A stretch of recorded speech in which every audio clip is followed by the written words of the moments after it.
What's up, everybody? It's Mr. Second Passport. Today, checking in from Ecuador, where this week some protests started up again, flared up, by indigenous who are protesting generally the rise in gas prices, and they haven't really done it since October 2019, when it flared up really bad.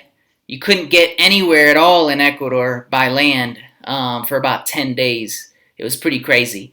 And this is kind of their way of protesting, it seems. And they started up again this week.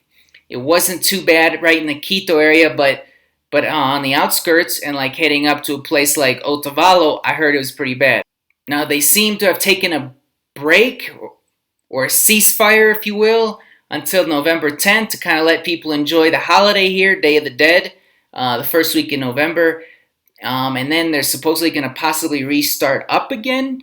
But anyway, the point of today's brief video is how does it affect us as expats? If they're going to start protesting for every little thing that they don't like about the government, and the government's going to sit there and let them do this sort of shenanigans, then I would rethink living in a predominantly indigenous place in Ecuador that's super easy to cut off from the rest of the world with these roadblocks. Imagine having to miss an international flight because you just couldn't get to Quito, right?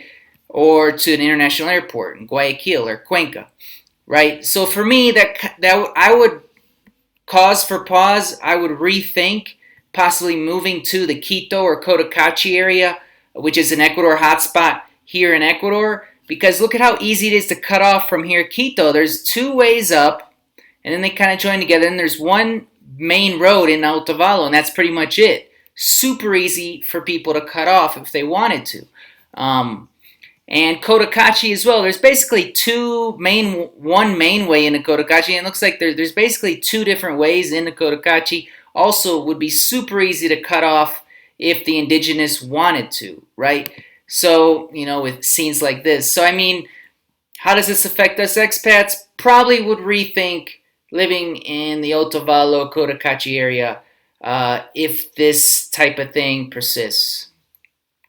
I'm Mr. Second Passport. If you like this, don't forget to subscribe and the like button below. Take care.